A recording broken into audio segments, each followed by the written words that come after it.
أهلا بكم في حلقة جديدة، حلقة نقترب فيها من واحدة من أكثر القضايا التي تحمل عمقا تاريخيا وأهمية استراتيجية للمغرب، قضية الحكم الذاتي بالصحراء تحت السيادة المغربية. الصحراء ليست مجرد مجال جغرافي، إنها جزء من الذاكرة الجماعية للمغرب، جزء من مسارات القوافل، من روابط البيعة، من الامتداد القبلي والاجتماعي الذي استمر لقرون طويلة. وهذه الروابط ليست مجرد سرد أو رواية، بل وثائق، مراسلات وشواهد حية عبر الزمن.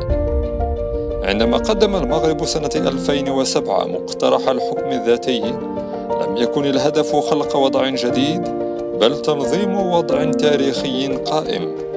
الحكم الذاتي هنا يعني أن سكان الأقاليم الجنوبية يدبرون شؤونهم المحلية، من التعليم إلى الاقتصاد إلى الثقافة والهوية، وذلك داخل دولة واحدة تحت علم واحد وبسيادة وطنية ثابتة لا تقبل التجزئة.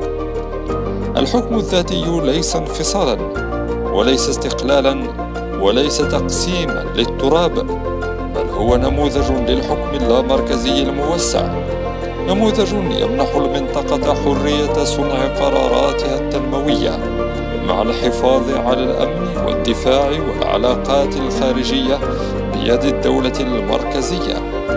الفكرة بسيطة: من يعرف احتياجات الصحراء أكثر من الإنسان الذي يعيش فيها؟ ومن يحمي استقرارها أكثر من دولة كانت دائما حاضنة لها؟ اليوم يتجه العالم إلى دعم هذا الخيار، لأنه حل واقعي وعملي، يحترم التاريخ ويحفظ حق الإنسان في التنمية والكرامة، ويضمن الاستقرار في منطقة حساسة جيوسياسيا.